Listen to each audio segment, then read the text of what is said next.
Greetings.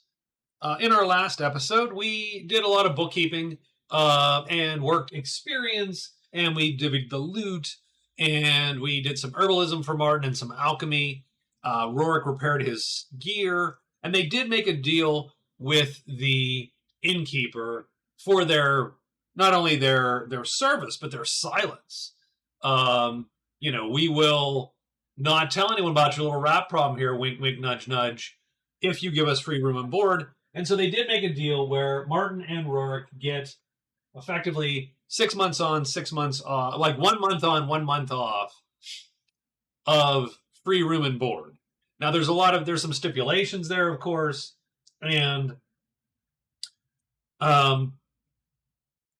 this isn't a place they normally would hang out. Like if this was in Salem, this would be awesome. They would live here effectively. But this is in the 3 or 4 days away from Salem, out in the middle of the road. It's a roadside inn. They probably won't, and the innkeeper's sort of banking on them not coming back here as much. But since they have free room and board, they probably will. It might even try to, at some point, make use of this as a home base and find some work here. We'll see. We'll see how that goes. I have not yet exactly figured out where they're going, but I do have my options out on my sheet here. So I'm going to say they spent a week in the inn doing those things. We start at the afternoon of May 12th. It is cold, chilly, rainy, cloudy. Martin and Rorik are sitting in the tavern, along with a lot of the regular town folk. And they are having they're having their lunch, their free lunch with their free drink, and they are discussing sort of what they're going to do. So they're, discussing whether they can, should make the trip up to Salem, right, or look for work down south in some of the towns to the south of here. This map doesn't have a lot of it. Give me 1 second. So the party right now is here at the inn. They could get work in Glendon. Glendon is not very far away, comparatively. And maybe even use this as a base of operations. If it's only about 10 miles away, that's what, 3 or 4 hours trip. And they could use this inn as their base, and so on. So, but in any case, so they are discussing what to do. And of course the innkeeper comes by and he's like, gentlemen, your these are complimentary drinks. Here you are with your complimentary drinks, with your complimentary meal. And you look like you're quite engaged in your discussion. What are you talking about? And Martin's like, well, we're discussing, as much as we love your your hospitality and we love your company, we are discussing moving on. And Rorik's like, I bet you'll be happy to see the last of us, old man. And the innkeeper's like, oh, no, don't even think it. You are the heroes of Selden's Rest.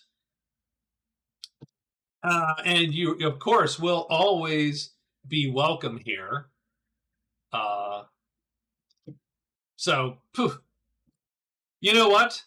I will get you another drink on the house. And he turns, and of course, as he walks away, the heroes can't see it. The innkeeper is smiling to himself. Welcome to episode 9. Don't let the door hit you.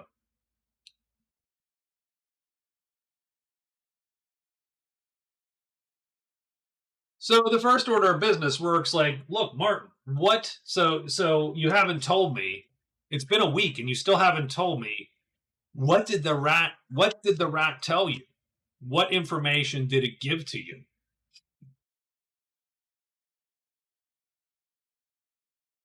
And Martin is so. My understanding is that it gave me the information that the summoner, the piper, the guy he calls the piper, asked for, and the piper was looking for a crypt of a rattling raider or a king or maybe a hero. I'm not sure what he was, but I saw like a statue of him. I saw a vision of a statue of him, and his by the name of Angschner or Angschner,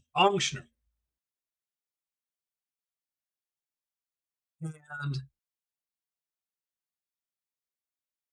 that's what he was. That's what the piper was looking for. He's looking for the script, and he was looking for explicitly the weapon in the crypt, um, an artifact called, and he's not sure he's pronouncing it right because he doesn't speak the language, Schnerblattenfang. And just so you know, as a side note, in my head canon, Rattlings speak German. Don't ask me why, but they sort of do. It's not quite German. I changed it up a tiny bit just to make sure it's not exact. Um, but yes. So the Rattling Raider Angschnur wielding his weapon, okay, and I've tongue tied myself into having to say this, Schnerblattenfang. And so what about this weapon? No, I don't know, man. I don't know, Rorik. I didn't quite get any more. It didn't give me any of the knowledge the piper had. It just told me what he was asking. He was asking for the location, and the location of the crypt is somewhere here. So where Lake Sendel is, near Hunter's Knoll, somewhere here.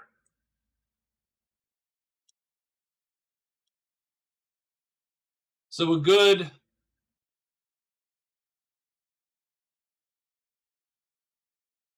20 or 40 miles, probably 40 miles if you just as the crow flies, but you'd be going over hills. So that's probably, again, 3 or 4 days, I would argue. And there, if you're traveling and not on the road, then you have to literally do survival and navigate and so on to get there. Whereas if you go on the road, you don't really have to do any of those things. So, huh. So it's sort of useless then. And Martin's like, "What do you mean useless? Do you? I mean, it's some kind of legendary weapon." Ah, what are we going to do with a rattling weapon, kid? And Martin's like, shakes his head. I don't know. I don't know. But we could sell it maybe. There's got to be something to it. Artifacts aren't a dime a dozen, and if this thing has some history to it, then that could be huge. I mean, how much could a weapon like that bring us if we sold it in Salem or Boston? Thousands. And here's the thing: neither of them have item lore, and neither of them have history, so they don't know. This is all going to be speculation, right? Um, so Martin is voting that we should go. We should go. We should gather our stuff. Maybe buy some rope and some. I don't know. I don't know. What do you take into a tomb? Martin's never been into a crypt before, of course.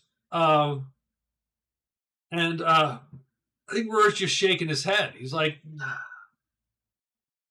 I don't know, kid. Look, you said it's a crypt, right? Yeah, that's what I got. I got I saw it. I saw the outside of it. Um, it was sort of set into the hill. It was built into the hill, right? And you went in, and there was again this the statue of this hero, just like that. Just you walk in, there's a statue and the weapon. He's like, "Well, I didn't see the weapon."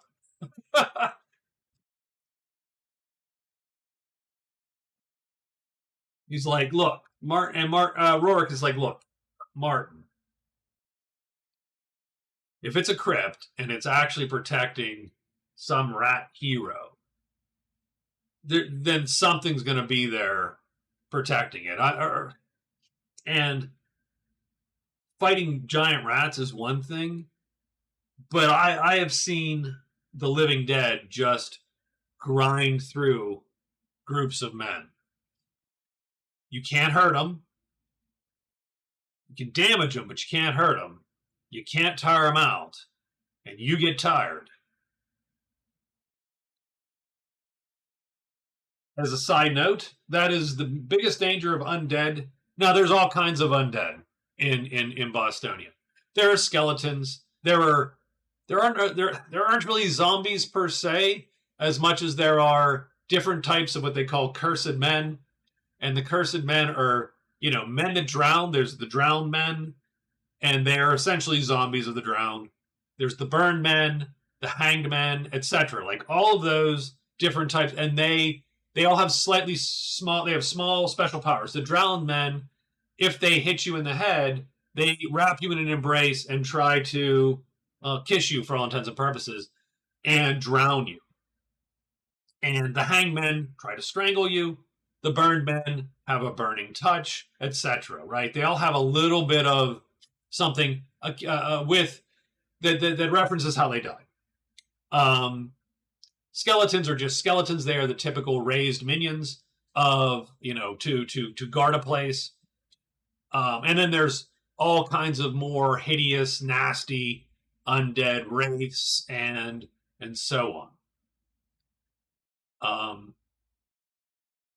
The more typical undead that you would find, in a tomb of this nature, would theoretically be something guarding it, some kind of skeleton, or skeletal constructs. Hard to say, though. Hard to say. But nonetheless, and I've actually not made any choices as to what's actually in there, so full disclosure. But I think that Rorik, he says, I've only fought the undead once, and I'd rather not do it again. Remember, Rorik's superstitious. Martin's like, I don't know that we can pass this up. I mean, again, this could be thousands of coin. This could set us up. This could establish us in Salem. And we know where it is. We don't even have to.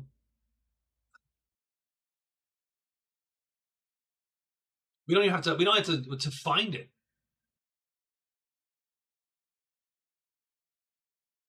Now, I think Rorik's argument is, look, kid. You said it's up near Hunter's Knoll, up near Lake Sendel. We have to go. We're going there anyway. Why don't we go to Salem? Why don't we go to Salem? We can try to find a buyer for that scroll of yours. We can try to see if we can't get, maybe there's Salem has schools. We can go to a university. Maybe there's a scholar. Maybe we can get into the library.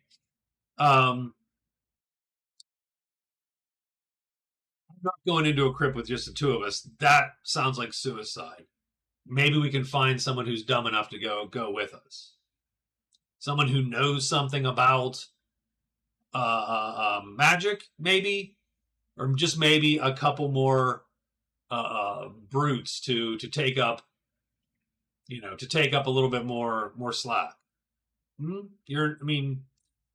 offense, but you're not quite the best combatant. I would not want to see you against a couple. So what did Rorik fight? Skeletons. Probably Rorik just fought skeletons, let's say.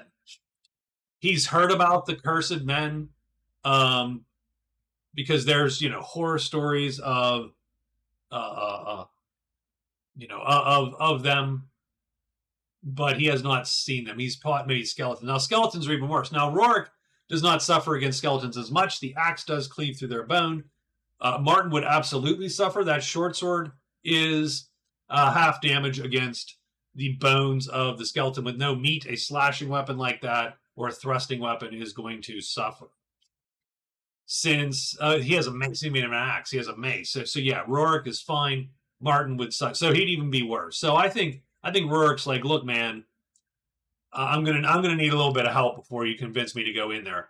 I'm gonna roll a d12, and I'm going to say that I think it's convincing enough. I will give like a 1 in 12 chance. If I roll a 1, I do not roll a 1.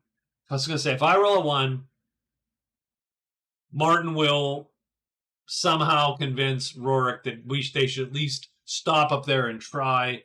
But I think Rorik level heads win the day, and the pair decide to make their way to Salem first, and they will do a little bit of research, and they will do maybe a little recruiting, or maybe try to get a job to make some ends meet. Again, because they might have to recruit someone, and maybe they don't want to, that's a discussion they'll have to have on the way. They might want to. They might want to pay like a mercenary just up front and say, "We'll give you $50 if you spend a couple days, and we'll pay your food, of course, but you don't get any share of the loot, right? Because you don't want to be splitting. Like, let's say you get $4,000. I don't know. Let's say you do. Let's say you get $4,000 for some kind of bitchin' artifact, and then have to split it 4 ways. Well, that would suck. That turns that from great to really good. Amazing to this is all right. So I think that's where they leave that discussion. They're going to head to Salem instead. So yeah. So I think on to Salem it is. I mean,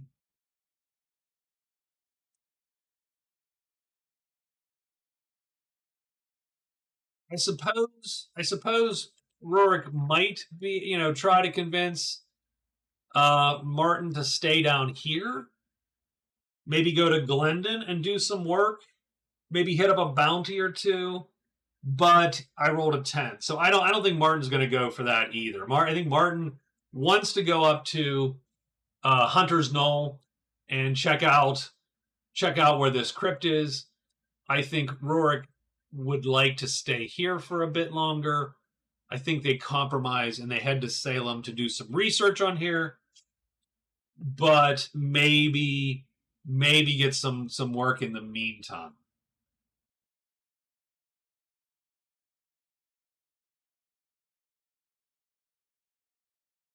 So I think that's it. So I think on the 13th, they will be leaving.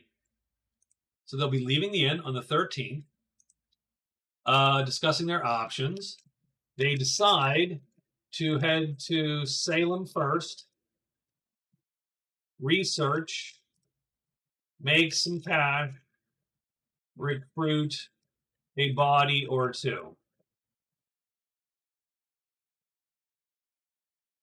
Then head to the crypt of Ung Schnur.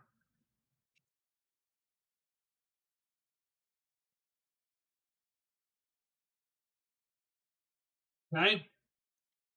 Great. So on the 13th, I will roll for weather, and we're just going to do a d12 minus a d12. So we're going to do roll 2d12, or we can do d12 minus a d12, right? We can do that. Boom. It's a skill roll, effectively.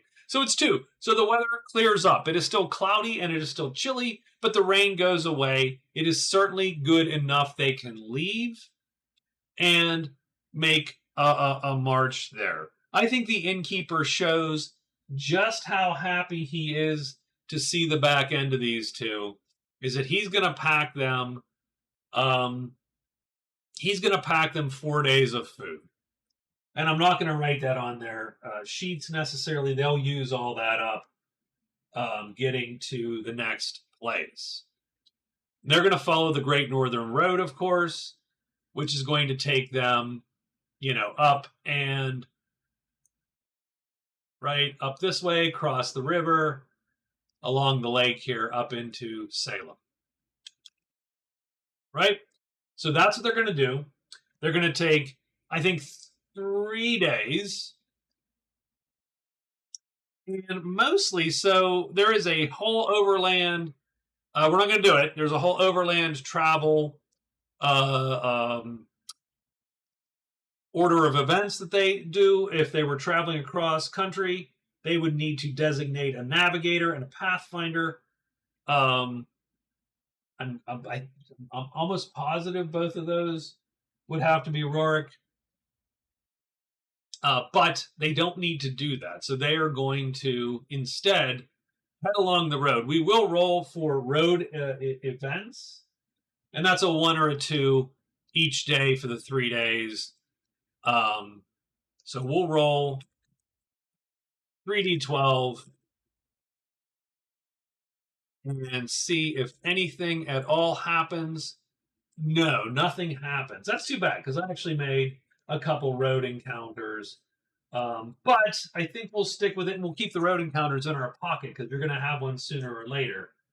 And these aren't wilderness encounters. They do overlap a little bit, right? There's road encounters, there's wilderness encounters. Those two don't necessarily line up because the roads here are reasonably well traveled. And it's not to say that that is definitely not to say that they don't. Now, this is not quite a Bostonian road because there wouldn't be as many horses. There would be mostly oxen or cattle or mules. Well, not mules even. Some sort, there'd be pack animals dragging it, but not horses. I should say mules, but you know what I mean. Mostly oxen, some cattle they'll hitch up and drag it. Some people will have horses. Those would be rich folk. Or noble folk. So they set along the road. I'm going to roll one more time. But no, I don't get it. I just like, one more. Come on, let's get one road encounter. There's no road encounter. So we do have an easy 3 days. I will say, so I'm going to roll. I rolled a little bit of quote unquote weather. It rains and it is mostly crappy. So actually they do get okay. So I rolled so typically my weather I'm doing fairly simple. I'm just doing bad weather. I'm doing literally a D12 minus a D12, right? And you get good weather, bad weather kind of thing. So we started on a 2, which is okay weather. That stayed for a day. So you know what? Let's do it here. Let's do it actually right out here. So let me clear the chat, and we'll do our weather rolls right here. Instead of taking what I rolled off screen, we might as well do it. I have a macro for this, so we might as well do it. So day 1 and 2 and 3. So I'm going to say it takes them 3 days, and they have a little bit of bad weather during the middle, and that's just a light rain. The weather does stay cold and mostly cloudy. They see a little sun on their first day, but for the most part, it is, it's a little dreary. It takes them 3 days, 13th to 16th. On the road. Jeez. Okay. Well, that was bad. On the road until the 16th. So they are on the road until the 16th, and then they come to Salem.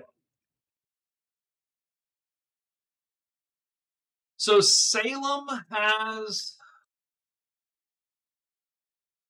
about 40,000-ish people, or 50,000, 40K or so. And then my rule of thumb is that there's anywhere between 3 and 5 times of the people around that. And so I'm going to say, so I sort of make it, I randomize it. There's about 170 to 175K around Salem that support it. And those are villages, homesteads, farms, right? Small towns, etc. So the land that surrounds Salem in various directions has about 170,000 people in it, and Salem itself is 40 or so K. It's not it's not big by our standards. It's big by Bostonian standards. It is pretty much the second largest city in Bostonia. So there you go.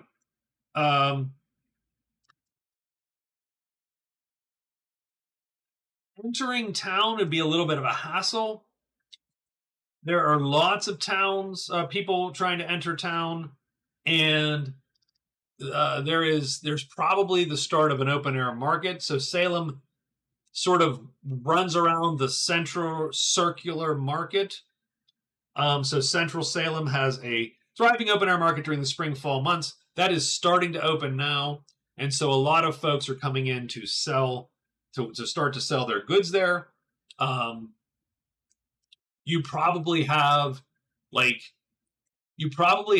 merchants for sure, merchants from different villages and towns, but you probably have conglomerations of farmers that might send folks in to buy like the pass to sell stuff, and then other ones come in and sort of feed that market throughout the months. So they have a continuous market for some of their goods. So there's probably a lot of people coming in, and the guards there are probably paying a lot more attention to folks early on in May, as the market opens, than they would be in the heat of summer or the dead of winter. And there's a lot of different taxes in Bostonia. There's an entry fee to town, so it's probably, but that's pretty small for adventurer standards. Probably 3 bits to get in. There's a 1 bit per person wall levy, so to maintain the wall around Salem. There is a weapons of war tax. So my guess is that both Rorik, and actually I do not have the right amounts for this. Both Rorik and Martin would be charged.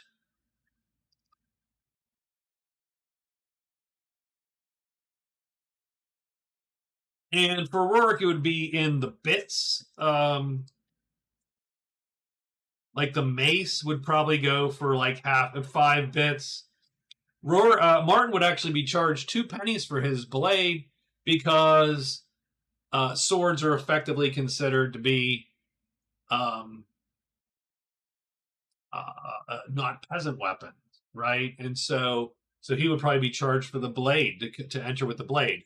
They would probably be grilled by a guard or a customs man whether they want to take a pass, a 5-penny pass, to sell at the market. And then if they do, they're going to have to pay a tax on all the potions, is my guess. My guess is those potions would draw a little bit of a raised eyebrow, because a potion is, a potion is going to sell for 40 or 50 or $100, depending on what they are and how powerful they are, etc. And so you would have to pay per potion to get those into town. And so I suppose what I'm going to say is,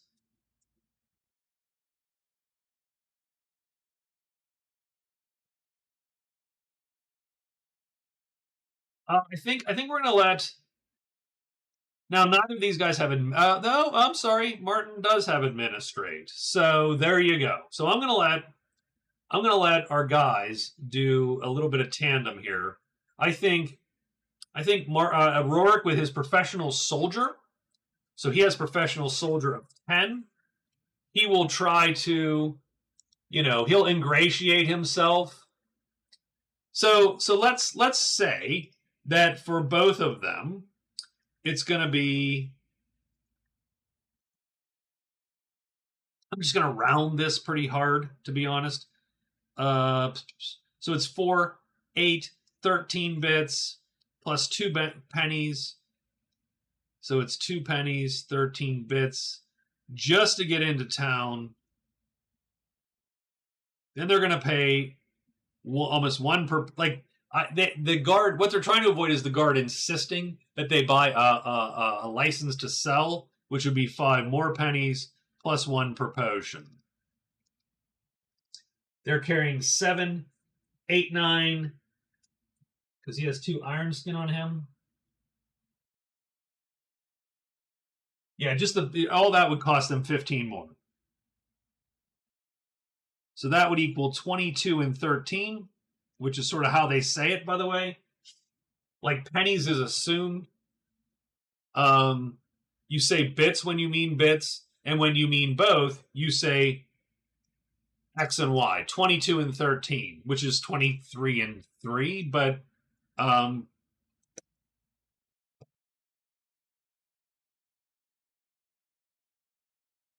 so it would be 22 and 13 to get them in. And I think right now the customs man is is actually giving them a hard time. He's like, oh, there's no reason to be carrying all those potions if you're not going to sell them. This isn't, you're what do you even have them for if not to sell them?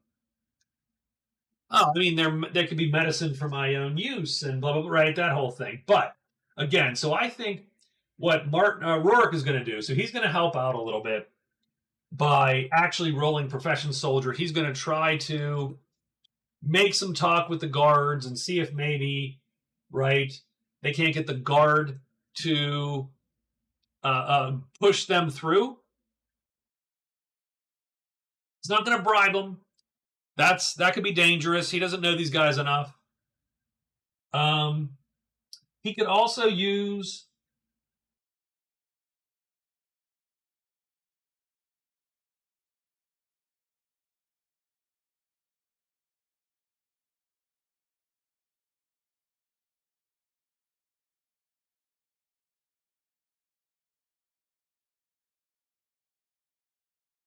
I mean, he could also. Can he use anything else? No, I don't think so. I think he is sort of stuck.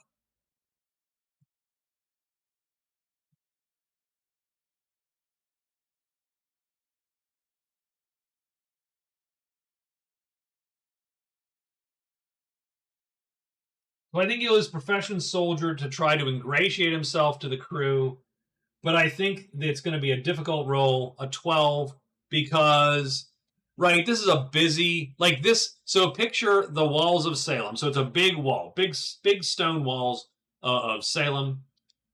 I don't have a picture. I don't have anything right off the bat. I don't know how long they're going to be in Salem, so we'll figure that out.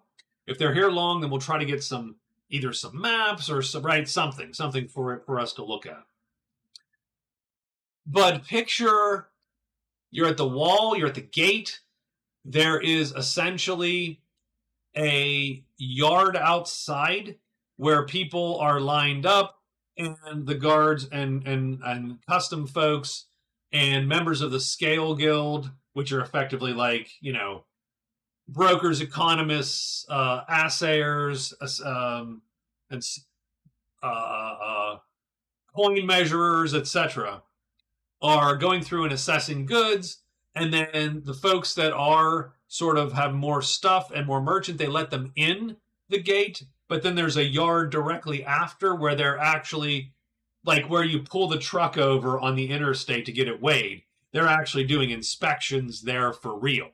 This one's just to say, okay, you're like 3 peasants pay your 4 bits and go on in. You have 6 wagons and you're a merchant and you're going to sell all this grain in there. Well, go on in, right, and we'll put you to the left, and then you will be actually assessed. And so what Rorik is trying to do is to get them pushed through and not to go inside to the yard, right? So he's trying to get them, come on, man, just us. I know it's a rough day. You don't need to be bothering us. Look at there's a wagon right behind us, man. Like that's gonna be so he's gonna roll against a DL12. And he does not make it. And I'm not going to spend inspiration, I don't think. I think we are going to so he does not succeed in profession soldier to sort of give that guy a little bit of camaraderie kind of thing.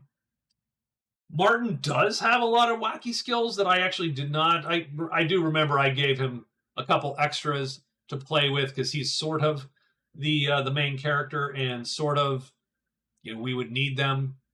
Rorik is mostly on the thug side of things at the moment. So we actually have Streetwise, but I don't know that I'm willing to risk it again. You don't want to bribe someone and then get thrown in. That's going to make it worse for you, effectively. I'm going to roll Administrate, again, against a DL12, and he is just going to try to argue his way through or for a reduced cost. So it's 12 versus 12. Make the skill roll. We get a -5, and we are not going to re-roll that again. Like they were just not going to do it. So we're gonna have to pay the full frickin' price to get into town. So literally, Martin is like, "Look, sir, I am an alchemist, but I am also a traveler and an explorer and an adventurer at large. I use these potions for myself, my friend, and my associate here." And I use it to keep us alive. We use it to heal and occasionally to deal with the denizens of some of the fouler places that we and the guy's like tapping his foot a little bit. He's bored. So I'm not going to sell these. I can guarantee, and if I did, you would know because your fine men would know that I didn't have the license. I wouldn't be showing the license, and right, and none of your merchants are going to do custom with someone who. And I think he just doesn't want to hear it, and he is like, no, well, yeah, that might all be true, but I am gonna have to charge you, and we're gonna charge you the 22 and 13, which is actually gonna be. Well, he does have, so he does, so he's gonna go to 8 bits, so he's gonna pay the bits, and,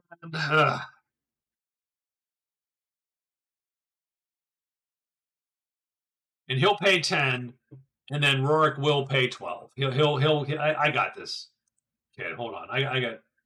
He'll pay enough. Well, no, he doesn't have much, actually. He caroused the hell out of it there. So he paid 10, so now he's going to pay another 10, so that's 61, so that's 20, and he's got to pay 2 more, 59. So they are, once again, they didn't make a ton of money. Adventurers do have a hard life as far as cash goes. So they pay a bunch of cash. They do have a merchant pass. So they have a merchant pass for Salem, and that is good for the season, actually. Now, they might have to pay taxes on things that they ultimately do sell. That's a different set of taxes, of course. But they actually have a merchant pass in Salem for the open air market, effectively.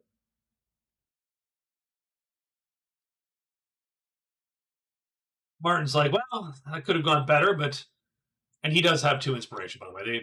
We're gonna re-up everybody's inspiration here. That could have gone better. I can't believe that they made us pay the tax to sell. He's like, Martin's like, well, Rorik's like, well, to be fair, we are going to try to sell something, just probably not your potions. Although we might have to if we might have to if we need some cash. How much you think these will go for, these iron skin? He's like, oh. I mean, they're this okay. I mean, those are our most. They've been our most useful so far. But you can probably sell a tier 1 potion for anywhere between 20 and 40. It depends on what you write, on what it goes for. The No, so they can sell in the market. They could not open a storefront because they would be in direct competition with, like, the guilds and so on. And some of the tax you probably have to pay in the market have to do with supporting some of those guilds, etc. If you're, doing so, they would have to compete.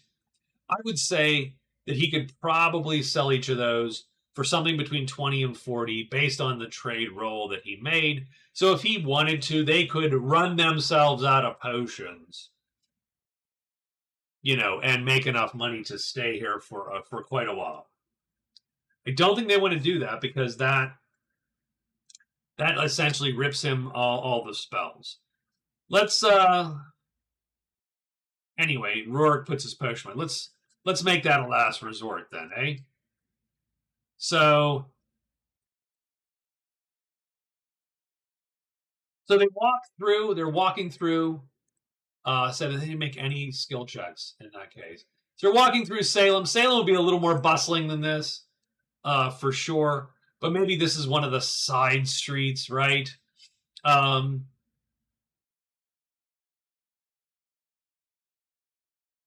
And again, I'm trying not to use AI art. I'm looking for open, right?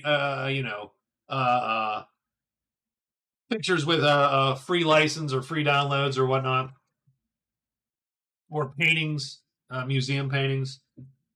So Salem has a number of districts. We won't go through each of the districts per se, but they, I mean, I'll quickly list some of them, like docks, right? There's a docks. This is Salem is on the edge of the lake, Lake Sendel, and so a lot of the food here is fishing. A lot of the commerce comes in from river rafts called ricks, which are, either driven by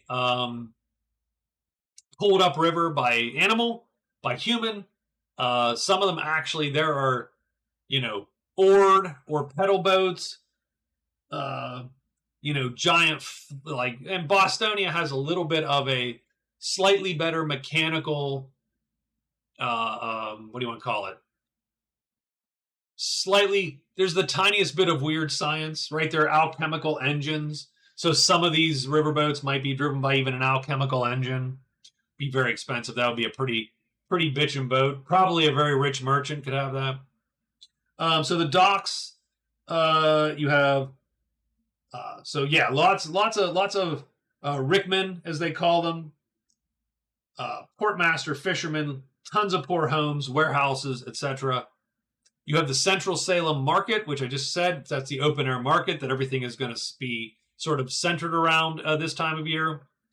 The Merchant Loop is just east of that open air market. It's literally like a street, a loop of streets there, a big loop of streets. A lot of crafts, a lot of shops. Lakeside would be all the rich folks. That's north of the docks.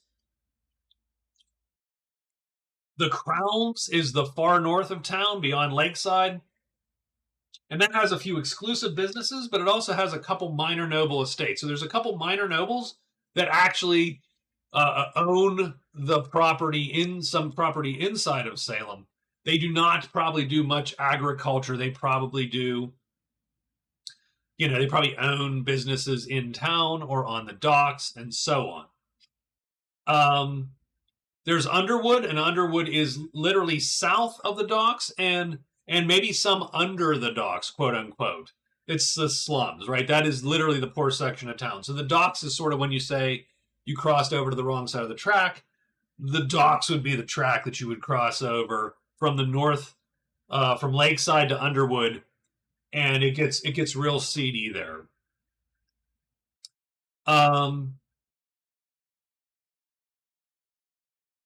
You're going to have some of your, right, that is mostly just slums, poor folk, homeless folk, really crappy how places to live.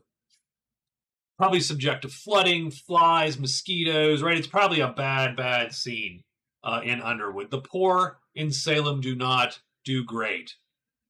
Valenkel and Baronsgate. So northwest side of the city, the road heads to Castle Falaran. Most of the town administration would be in the neighborhood of Valenkel. Courts, barracks, right? A few rich homes, administrators. The bureaucratic class probably lives there and works there. The Overlook is the southwest hill overlooking the main city. Salem Keep is there. There's a main barracks, right? Guild Street. So there's crafts, guilds, labor exchange. Guild Street is actually a bunch of streets. The main Guild Street and all the cross alleys, which are just numbered. It'd be Guild Street 1, Guild Street 2, and so on and so forth. The South Side, and this is for my Pittsburgh brethren. South Side has all the bars, the casinos. It is sort of right off. It's not the docks and not Underwood. So it is between and to the side of both of those. It borders both and sort of snakes into the middle. Brothels, dock workers, foreigners. It's the red light district, right? It is also the district where like the call it like the sailors and foreigners from like Kobrat and Baraki and so on would naturally end up here typically. And then Wesseling, which is near the center of town, and that's the university district. Professors, students, books, scholars. And I said we weren't going to go over all these, but we did go over all the different districts in Salem. And that's how I like to define my towns at first, is just districts and just sort of, get that idea, right? And a lot of times it's the same. When don't you have a slum? When don't you have rich people? When don't you? But giving them names and sort of mentally placing them around the town, even if it's just cardinal directions, helps me sort of get a vague sense of what the town might be like and where people might go. And in Bostonian, if you hear something Kel, like Valenkel, then that means neighborhood or block. And then if you hear lean, spelled like line, Line, if you hear Wesseling, then you know that is essentially lane. That's what that means. So it's actually Wessel Lane. But yeah, that's sort of what that those suffixes indicate. Near the city, you'd have Castle Falaran, but that is not a day away, but it is probably a couple hours away. And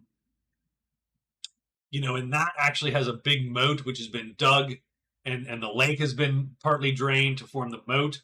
And then you have vineyards to the southwest of Salem. There's some hills, and you have some vineyards. The grapes are known for sort of a sour, tart taste. And there you go.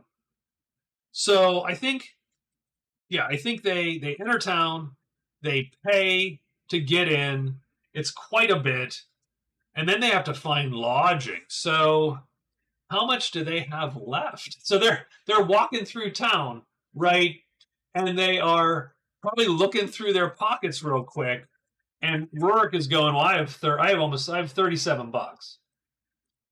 And Martin is like, I have, after that highway robbery, which they call taxes, I have 59 bucks. And they're like, well, that's great, but that's not, like staying here might cost them over $1 a day, because it's a city, it's town. And so they might opt for so there are probably taverns in Wesseling. There are taverns there are inns probably in the south side. Of course, there are inns in central near central Salem, right? And central Salem Wessaline is probably the most expensive. Center of town. It's where the schools are, the universities. A lot of those kids are rich. They do not. It's not like a big scholarshipy thing. It's mostly, who do you know and how much money do you have, and so those would be visitors of those kids, professors, etc. So Wessaline is probably the most expensive. Central Salem is probably the second most expensive. But I'd have to roll to see. So I think they go to, and the South Side is the cheapest, but also the seediest, right? So I think they have a quick discussion and decide that probably their purses would be a little bit better off in Central Salem. But I am going to just make a random D12 roll, and let's just say, but is that all filled up? Right? Is that so? So let's get the mini oracle out. Let's say that it's not super likely that it's filled up. Let's say 8 or above, a 6. So it's not full. They can get a room. They're going to get a room. There you go.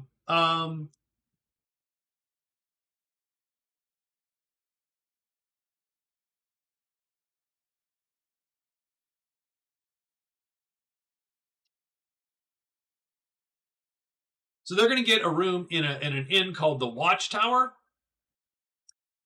So the Watchtower is pretty much almost not directly in the center of the city, but it overlooks the market. Now it's probably a noisy it's pretty noisy place. The claim to fame, and no one's exactly sure how this came about. Um, the claim to fame is that it is literally a guard tower is built on top of this inn. So you have the inn, you have probably let's say it's a 3-story inn. So you have a common room down below with maybe a couple rooms on the first floor. Then you have 2 floors of rooms. And there is a stairwell that goes directly from the common room up through all the floors and then goes to a guard tower, which then overlooks. And so the guards, every time a change or shift, the guards have to come through the tavern. And I'm sure they give those boys a discount. And so so few of them make it with their pay packets intact. But no one's sure which one was built first, whether the tower was built first and the inn was built underneath for some reason, or if the inn was built and they decided they had to put a guard tower here. But that's where they'll be staying. And I'm going to say that, so I'm not going to worry too much about the cost. We'll figure the cost out later. They're probably not going to want to stay in the common room, though. They probably do want to stay in their own room, at least. So maybe a double, and we'll figure out what that's going to run them. And so having secured lodging, and when did they get into town? They got into town early afternoon, we'll say. So they made it early afternoon. They argued with for probably an hour. They probably spent an hour sitting there arguing with the tax man. And so so that's going to cost them, and they will the rest of the day. So the 16th, and so 13th, 14th, 15th, they get there probably on the 16th, middle of the 16th, and waste the 16th, find lodging. Maybe they had to go to a couple inns, and then they will pop into the Watchtower, and they will be staying at the Watchtower. We will work the cost out later, as I said. So,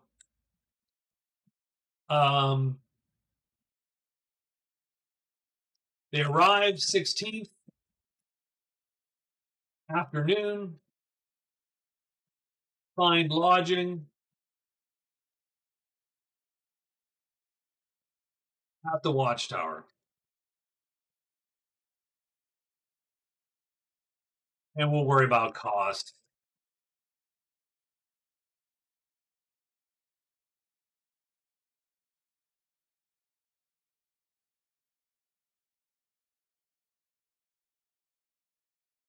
So I think what they're going to do on the 17th, so they will split up a bit, and we will take care of some of that.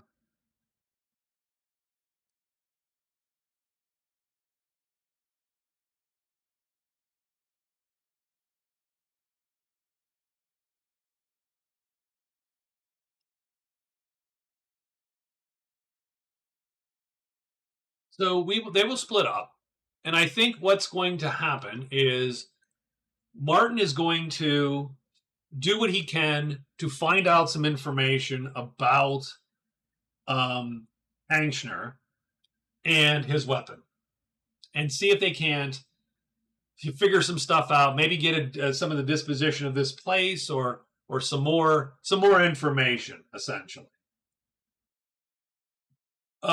He's also going to see if he can't source. He's a little reluctant. I'm still a tiny bit reluctant to sell the ritual spell because, again, I think Martin thinks that will ultimately be used against him. The one that wants it is going to be, right? But, and I don't think Martin knows whether you can, is this the only question you can ask? He has no experience with ritual spells. He just doesn't know. So I think he is going to be reluctant, but with his current, but having seen how much he's paid so far just to get into town, and probably a little bit of sticker shock at the inn, I think Martin is going to try to sell the ritual spell and see if he can't get whatever, because it's a spell, so it's magic. So people that are into that are going to pay a little bit of cash. I think Rorik will try to see if he has any contacts in town, and I'm a little bit bummed because I have streetwise on the alchemist, because alchemists for some reason have streetwise, and I know why. I know because they do deal in shady crap. Rorik does not have it. I will give him, so I am gonna cheese a little bit, and I'm gonna give him a little bit of specialized knowledge, and that'll be the underworld of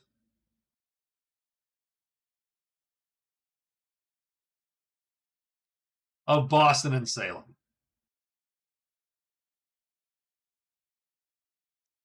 And I will put that on his sheet.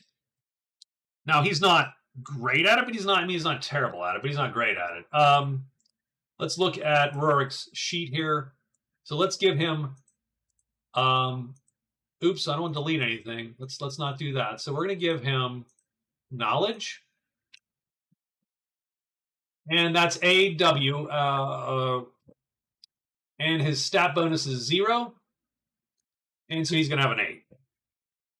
And what he's gonna have knowledge in will be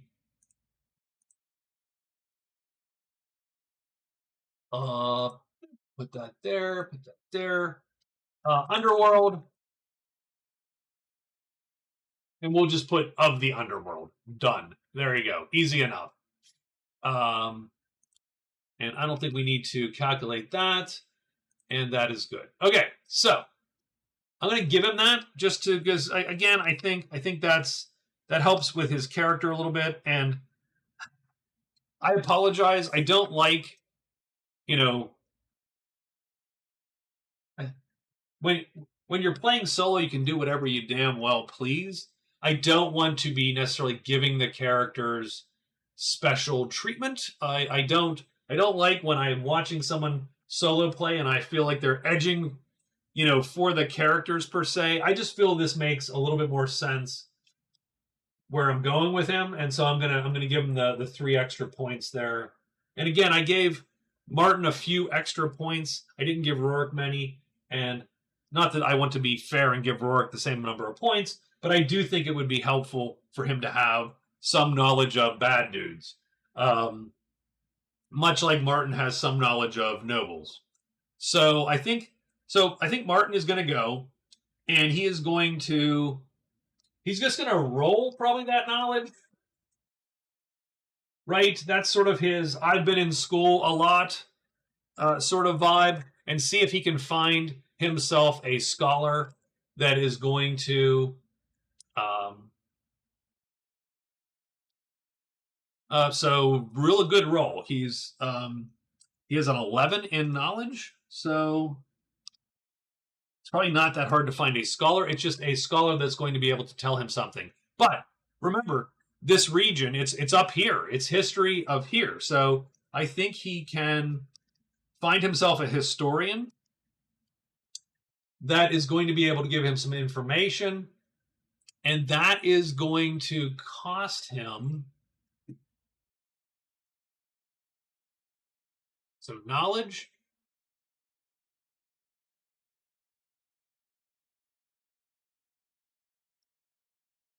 Probably cost him, let's just say, for a quick consult,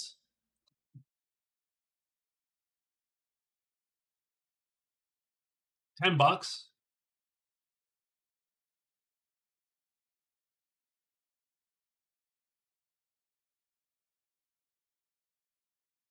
So yeah, so let's mark off $10.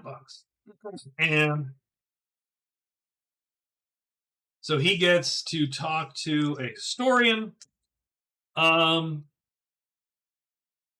So, and this is going to take actually the better part of a day, since he has to talk to quite a few people, probably to, right? So he has to go maybe into the library or into the university. And he has to ask around. And he goes, "Well, who's your resident historian on local history and blah blah blah," and right, and or who has knowledge of items or who, right, that kind of thing. And so ultimately, he gets directed to a historian at the university named Ellis. And so,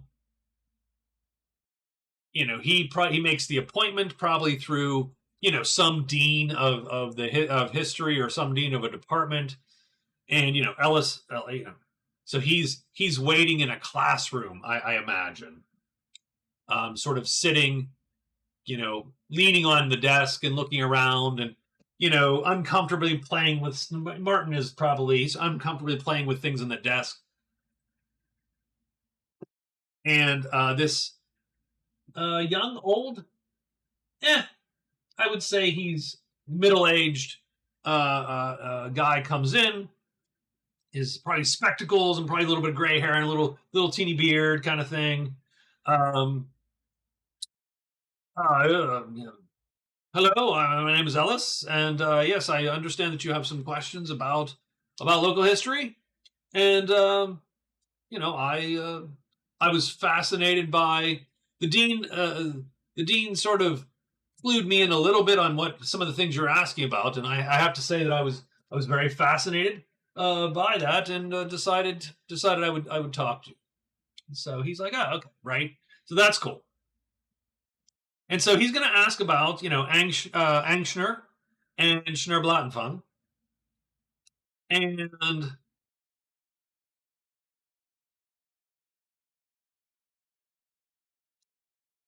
I don't think I'm going to do this entirely in. I'm not going to do this in a voice, if that's okay. I'm just going to tell you what I know, and we'll voice if we need to voice a little bit. So,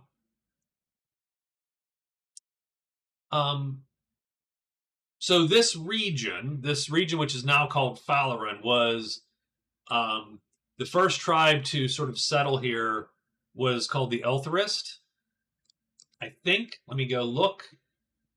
Sometimes I get that wrong. And sometimes I close the stuff that I had open because I'm not great at this. So sometimes.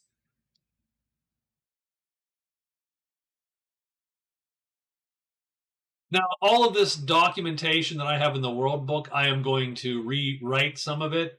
But yeah, the Eltharist tribe reigned over this area because of their contributions in the unification. So there you go. So they sort of had this land for the first X hundred years of Bostonia. So the tribal times, there was this time when the tribes were all just not together at all. There was no Bostonian nation per se, and you had 13 different nations. The tribes unified. It was a religious unification. We won't go over that just as of yet, but just understand that at some point they had a religious epiphany and decided to unify all the tribes under the worship of the mother and the father, and they did that. And as one of the foremost warriors in that unification, bringing everyone to heal, the Eltharist and his people were given this land, which is now called Falarin. But when the as Ellis says, but go even before that, and when the ancients were driven from the land by the fire seeds, so the ancients were ancient wizards, they turned away from the gods. The father nuked them with magical seeds of fire. The mother saved a few into the water to save them from the fire.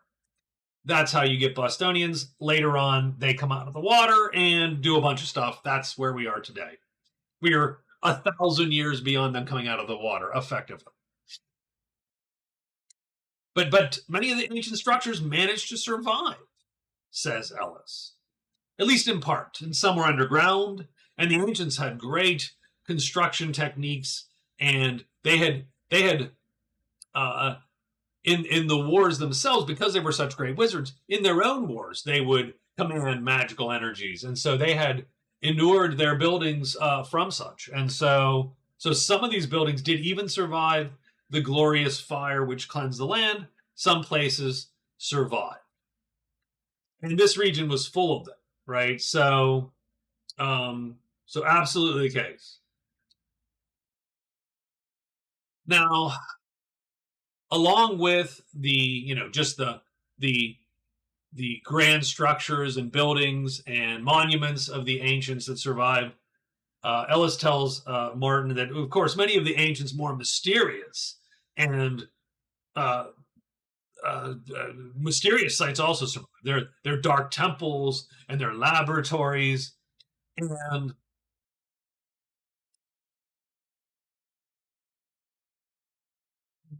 from the normal, from the regular buildings, let's call them, that's where we believe the Ratkin started, the Ratlings. Ratlings, 6-foot tall rat dudes, right? They are Skaven. Well, hold on. They're not Skaven. There's two types of Ratlings. There's just Ratlings, and they are though pagans, and treated as badly as any other non-human in Bostonia. They are not they're not considered evil per se.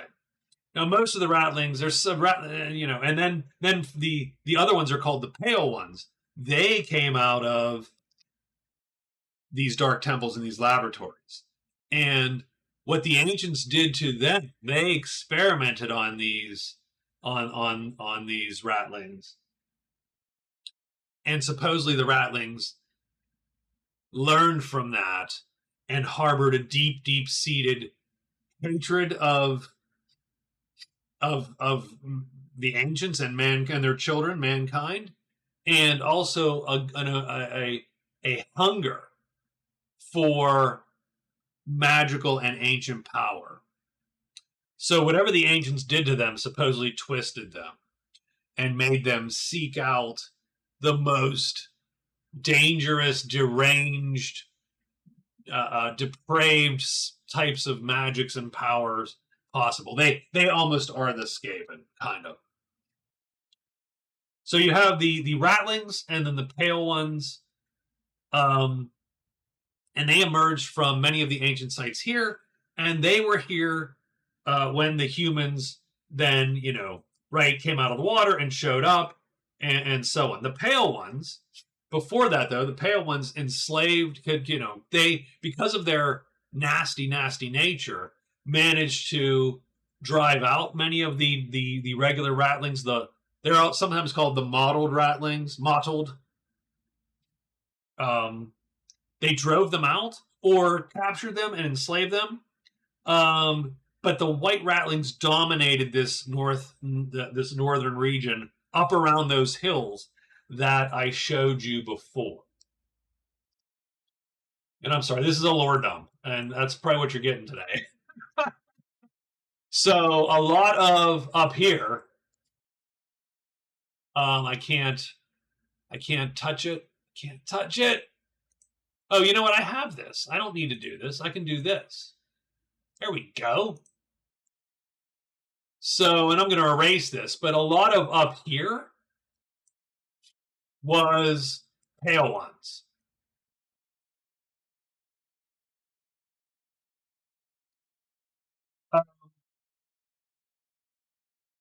They held out quite a bit against against the tribal Bostonians, and indeed the Eltharist. Once they sort of got these lands, and they had to fight long and hard against the Pale Ones to take the land from them and get them out. And you can't, like coexisting with the Pale Ones probably is a non-starter. They are, they are considered to be a mess, evil, absolutely.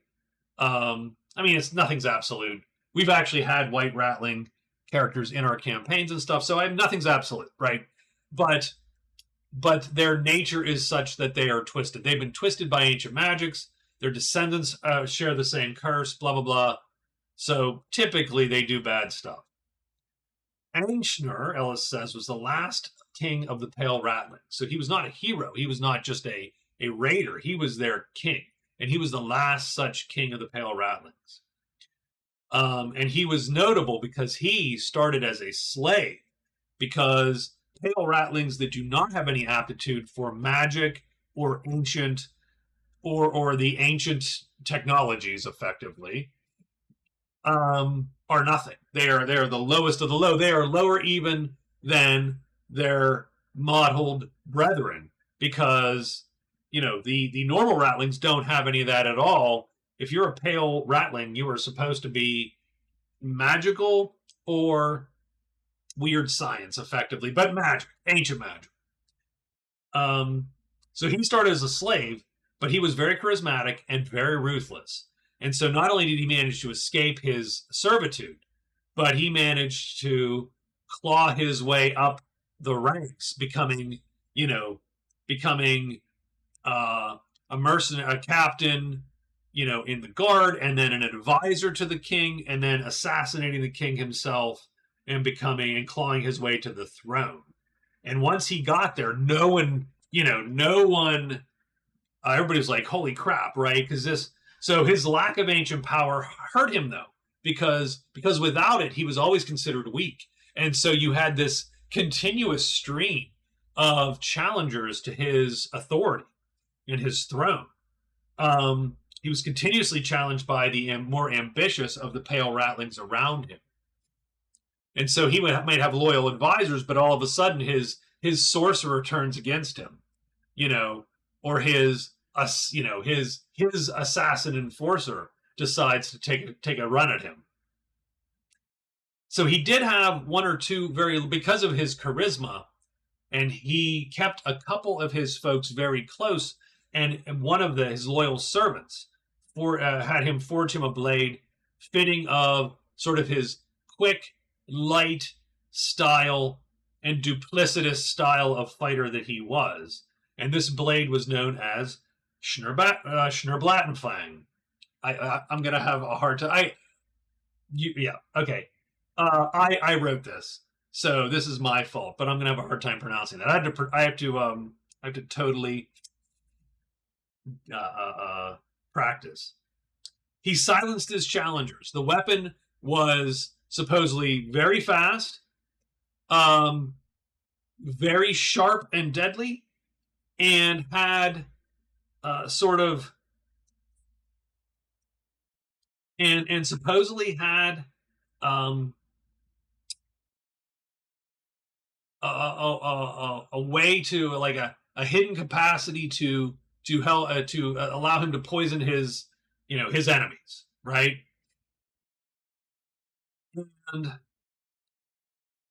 But in the 180s or thereabouts, Angshner was felled in battle. The Eltharist tribe felled him in battle. Now, I don't have that exact story written. I can I can write more detail, but I do know that sometime in around 180, Eltharist tribesmen, uh, uh, in trying to capture those hills, um, you know, got a lucky shot, right? Probably from a distance, since this is a sword of some sort, and Angstner was legendary, hard to kill in melee. This is probably like a lone archer from the flank.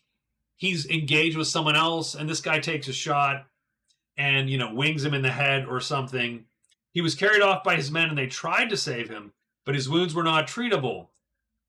Though it is uncertain because the Pale Ones don't keep good records, and who knows, his men might not have tried to heal him. They might have just let him die. They might have fought over his blade. Supposedly, says Ellis, Angstner was buried with Schnerblattenfang, and the place was sealed and trapped as the duplicitous, sneaky ratlings would be want to do, because they would know that someone would try to go and steal the stuff, right? Like, that's the ratlings. Ratlings would assume that there would be grave thieves or whatever, right? And so he tells him some of that. He doesn't know the exact. He could ask around if any of his colleagues. Some of my colleagues are more knowledgeable about weapons than I am, and so I could ask them. And of course, I think, and I'll do it. Oh, how much is that going to cost? Martin is very aware of the cost right now of everything. But Ellis is like, no. I will do this for free. You're the story. I love this story, and I will absolutely do this for free. But I do have to ask. But I do ask one thing. So how did you come upon this story? It's actually not very common knowledge, and and it's just right up in my line of interest. So it's fascinating that all of a sudden you show up at my door with this information. And I think so. So I think Martin is torn a little bit. He doesn't necessarily want to give up a ton of info, but he knows he's also going to have to try to sell this scroll. So I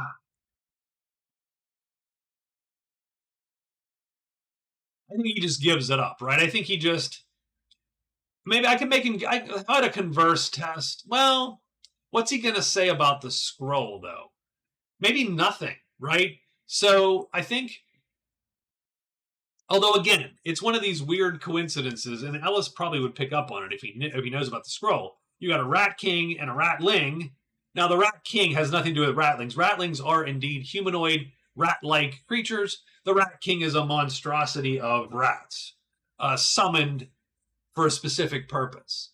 They're not the same, but they are weirdly related a little bit. And I don't know that Martin knows the scope of questions. I don't know that I know the scope of questions that you can ask a Rat King. But the purpose of summoning the Rat King is to ask him a question.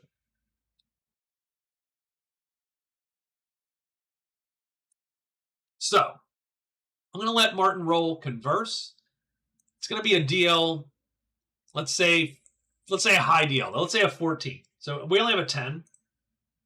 We get a 3. We fail it by 1. I think. Oh no, we have a 10. We have a 10. So we fail it by 1. And I am going to.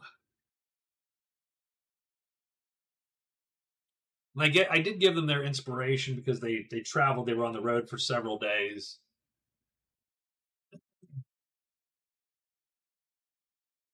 I'm going to allow him to succeed by he's going to spend an inspiration.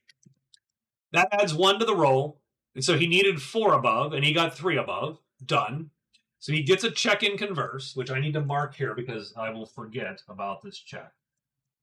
And I think he is very reticent. Reticent is reluctant to speak, right? I think he's very reluctant. Is that what that means? I think it is, right? Silent, reluctant to speak. I think he's very reluctant to tell him very specifically that he knows where the tomb is or whatever, right? Um, Let me roll just a quick yes, no. I'm going to roll a yes, no, plus minus oracle here on the side. Okay. Okay. So they're going back and forth. Ellis is like, so tell me, how did you come about this, and how did you? And maybe Martin puts him off and goes, well, I have one more thing to ask you, and he pulls out the scroll and he starts to talk about the scroll and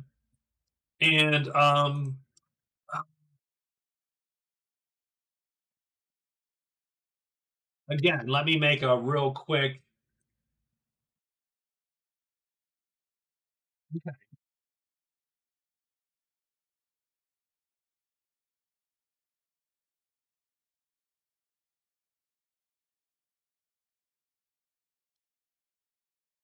So I think so. Okay, so I succeeded for Martin. I sort of mini failed for Ellis. So Ellis immediately jumps at this scroll. He's like, "Oh well, oh goodness." Um, and give me one more skill roll. This is a trade roll for Martin, and he rolls okay.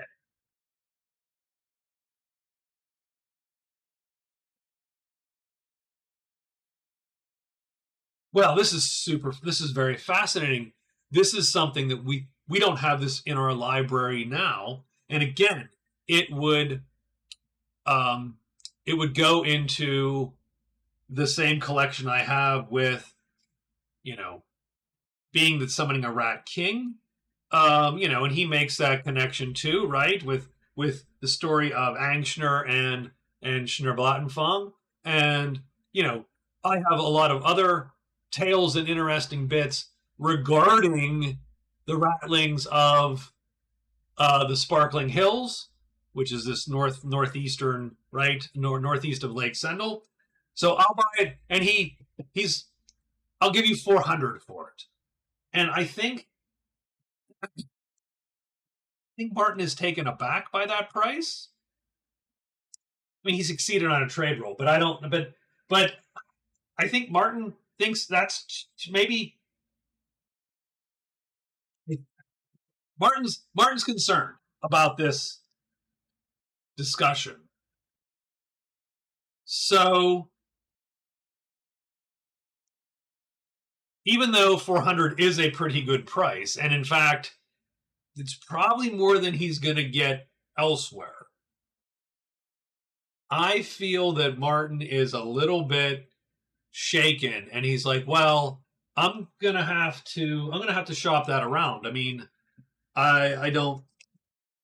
That seems like a fair price, but you'll have to excuse me. I'll come back if he rolls it up, right? He rolls it up, and he's like thinking, I think he read that. I think he knows. I think he knows what that means. Now, he's not sure, and that's a lot of money for that. So I need to figure that out. And I think Ellis, because I did roll for him, and I rolled like a big, big minus. I think Ellis grabs his arm, and he's like, "Did you find it? Do you know where the tomb is?" Uh,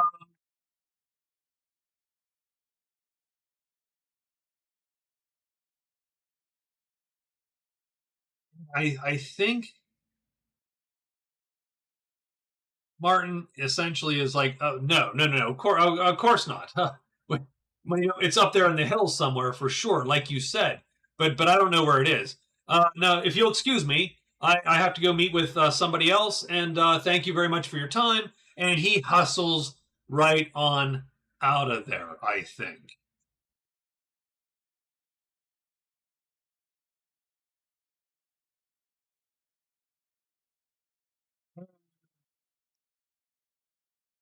maybe gives a not a quick glance back, but he can swear he sees this guy's watching him as he leaves the the classroom and the building, and maybe even out the university as he's walking across campus. A quick glance up, and he thinks he sees movement in the window as though the guy was watching him from the window.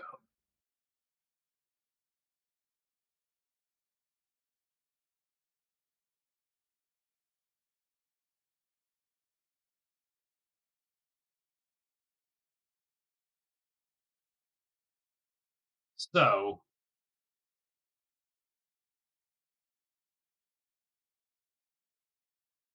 so does Martin go? Because Martin can go elsewhere and try to sell this thing. Does he go sell it? So I'm going to say they need the money. They do need the money. 4 and below, he's freaked out enough that he's not going to sell it. Anything above, and he sells it. He is going to go sell it, but he's not going to sell it to Ellis. But Ellis is the best price he gets all day. I'm pretty sure Ellis is the best price he gets all day. He does okay. He's going to get $200 for it, let's say. So I'm going to cross that off. Although I didn't, so we're going to say he gets $200. He doesn't sell it. He doesn't know whether he should tell Rorik or not that he sold it for 200 and not 400. Oops, that's the wrong guy. That is Rorik right there.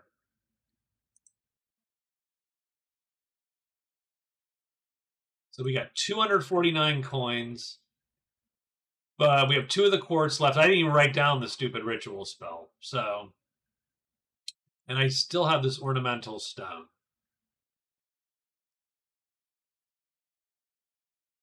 So, I think that's where we're gonna call it. Could have got 400 for the ritual scroll, but he was freaked out by the guy and decided to sell it elsewhere. And he goes to some kind of I'm not gonna. That was just a. There are other scholars, mages, and so on in town for sure. And he just sells it somewhere else, pretty much. Probably at an antiquities place, and the guy there is we'll figure out who is the archaeologist in Salem who buys the scroll.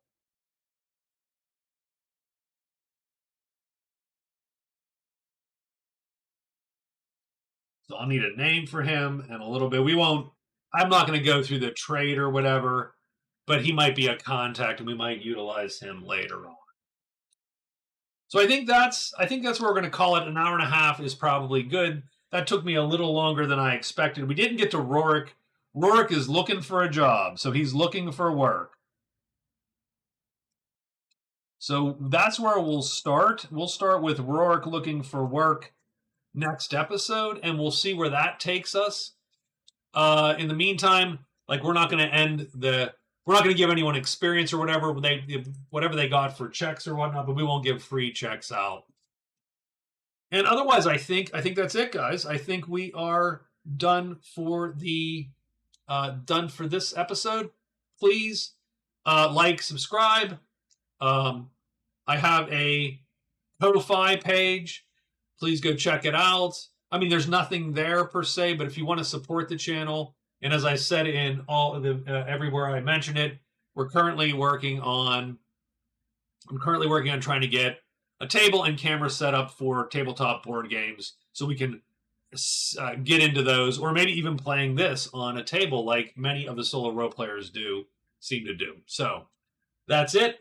I appreciate you watching very much, and I hope you will join me for the next episode coming out in a couple days. Thank you very much. Bye-bye.